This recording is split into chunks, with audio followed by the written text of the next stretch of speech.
Hey, what's up guys, bienvenue dans cette nouvelle vidéo. J'espère sincèrement que vous allez bien. Moi ça va super bien. Aujourd'hui, vidéo spéciale. Ce n'est pas un thread d'horreur, même si je sais que beaucoup d'entre vous aiment ça quand je sors des threads d'horreur. Il s'agit plutôt d'une histoire d'horreur. Et oui guys, aujourd'hui je vais découvrir avec vous une nouvelle histoire d'horreur. Vous le savez, ceux qui me suivent depuis longtemps, j'avais fait une première vidéo découvrir avec vous une histoire d'horreur. Le lien va être dans la description si vous voulez aller la voir. Je vais la découvrir en même temps que vous. Je me suis pas spoilé du tout. Sans plus tarder guys, je lance la vidéo maintenant.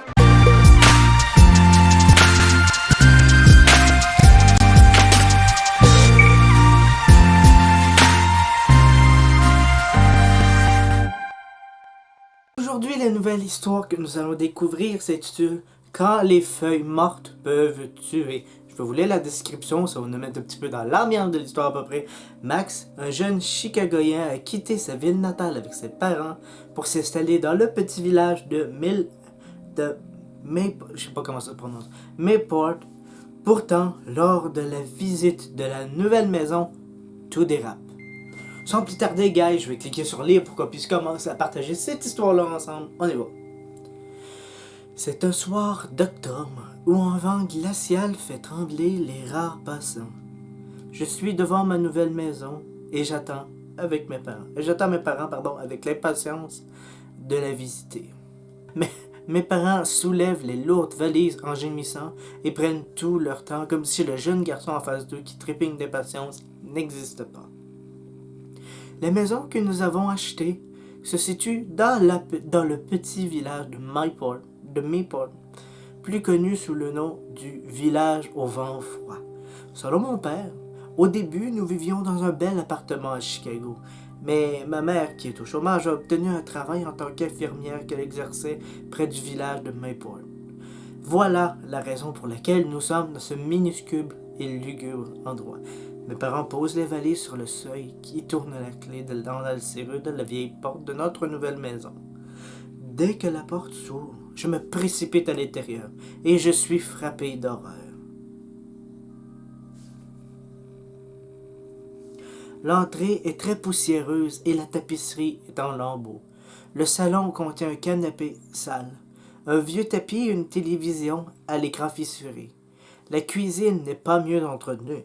Elle contient une table remplie de nourriture périmée, 4 chaises dont 2 ont les pieds cassés, un micro-ondes qui ne marche plus et quelques ustensiles de cuisine posés sur une vieille étagère.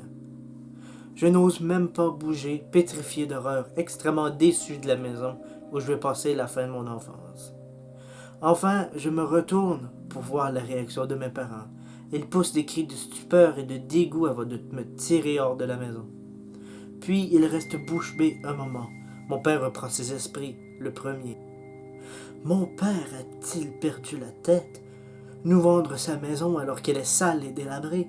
Ça ne va pas se passer comme ça. Attendez-moi ici, je vais l'appeler et lui dire ce que je pense de sa maison de rêve. Vas-y chérie, pendant ce temps Max et moi on va t'attendre dans la voiture. N'est-ce pas Max? Bien sûr maman. Je rentre dans la voiture avec ma mère et nous attendons. Les minutes passent. Les minutes paraissent durer des heures et les heures des jours entiers. Mais enfin, mon père revient, l'air paniqué. Il n'a pas de réseau. Quoi? Mais qu'est-ce que l'on fait alors? On va devoir rester ici. Je sors de la voiture, me dirige vers les marches du perron, m'assois dessus et me prends la tête entre les mains. Reste ici avec ton père, nous allons chercher une cabine téléphonique. Je ferme les yeux. Moi qui ai toujours de la chance, ce n'est vraiment pas mon jour, ni celui de mes parents. Tout ça, c'est la faute de grand-père, qui nous a vendu cette maudite maison. Maintenant, à cause de lui, je suis dans un village complètement perdu qui se trouve à 2 jours de Chicago. Désespéré, je ne bouge plus et j'attends que la tristesse qui emplit mon cœur disparaisse. 1 heure plus tard, j'ouvre les yeux et regarde autour de moi. Mes parents ne sont toujours pas là. Où sont-ils? Est-ce qu'ils sont rentrés à Chicago sans moi? Ou est-ce qu'ils se sont perdus? Ils ont été kidnappés? Papa? Maman? Vous êtes où? Je continue de les appeler, affolé, mais pas de réponse. La panique s'empare de moi et je me mets à courir dans tous les sens pour les retrouver. Je regarde à l'extérieur de la maison et aperçois notre voiture. Ils ne sont pas partis à Chicago. Ils sont peut-être dans la maison. Je me risque à l'intérieur de la maison où flotte une odeur nauséabonde, mais ils ne sont pas là. Je décide de parcourir quelques rues dans l'espoir de les voir et de les serrer dans mes bras, mais je ne vois personne. Peut-être sont-ils encore dans une cabine téléphonique, mais je ne sais pas où il y en a. Je retourne à côté de ma maison et je me mets à pleurer. Soudain, j'aperçois un petit chemin tapissé de feuilles mortes que je n'ai pas remarqué auparavant. Je décide de l'emprunter.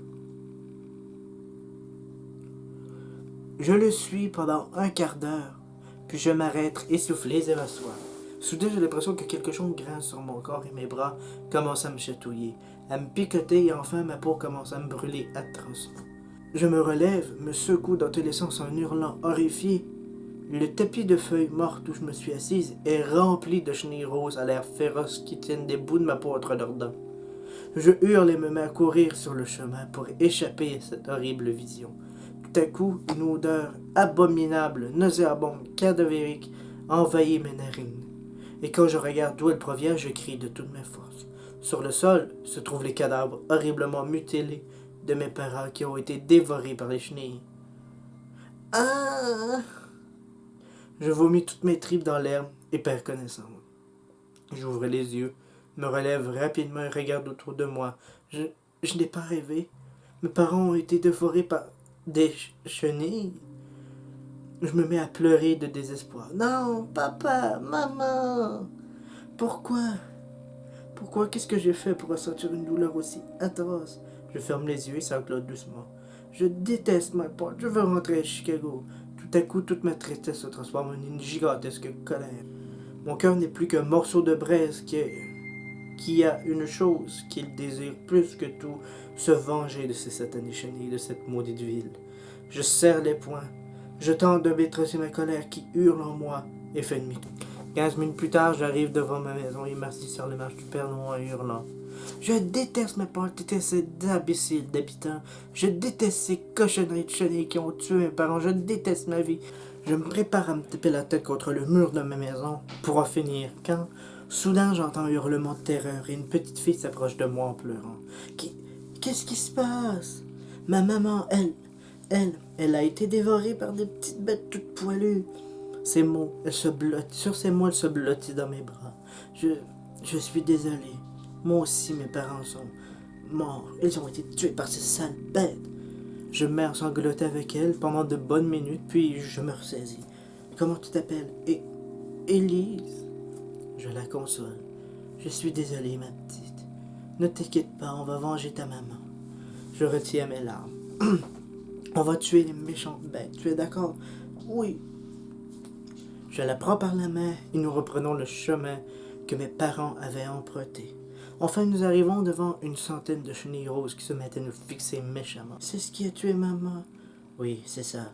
Sur ces mots, je saute violemment sur les chenilles qui éclatent sous mes pieds. Prenez ça, je vous déteste, pourrissant d'enfer. Voilà ce que vous méritez. À son tour, Ellie saute sur les bestioles. Une partie des chenilles commence à grimper sur moi et à me mordre. Je me secoue violemment, mais les chenilles dévorent ma chair. Dégagez, laissez-moi. Je me tourne vers la petite fille et hurle. Il ne reste que son cadavre dévoré sur le sol. Non! Qu'est-ce que vous avez fait? Vous avez tué Elise. Je vous déteste, je me vengerai. Quelques minutes plus tard, 2 cadavres reposent sur le sol. Celui de la petite fille qui possédait un courage incroyable. Et le mien, enfant, qui a été tué, stupide de croire qu'il pourrait sauver le monde. Car oui, les feuilles mortes peuvent tuer. Fin. Et voilà, guys, ce qui met fin à cette vidéo-là. Honnêtement, j'aurais pensé que l'histoire aurait peut-être été un petit peu plus meilleure que ça. En tout cas, j'ai aimé ça vous la partager avec vous. Je sais pas ce que vous en aurez pensé. Honnêtement, j'ai essayé de faire une histoire un peu plus d'horreur. En tout cas, j'ai quand même kiffé la partager avec vous. J'espère que vous aussi, vous avez kiffé cette vidéo-là. Si vous voulez avoir d'autres vidéos de ce genre-là, vous pouvez me l'écrire en commentaire. Vous pouvez m'écrire quelle sorte de vidéo que vous aimez que je fasse sur ma chaîne en commentaire. Vous pouvez aussi, je vous invite à vous abonner, à activer la cloche de notification qui va vous dire quand je vais sortir mes prochaines vidéos, recevoir la notification que mes vidéos vont sortir. La semaine prochaine sera une vidéo un peu plus spéciale car ce sera la vidéo des 1 an. J'ai préparé un petit concept, revisité un peu, que j'espère en tout cas que vous allez l'aimer. On se retrouve la semaine prochaine pour une nouvelle vidéo et sur ce je vous dis bye bye guys.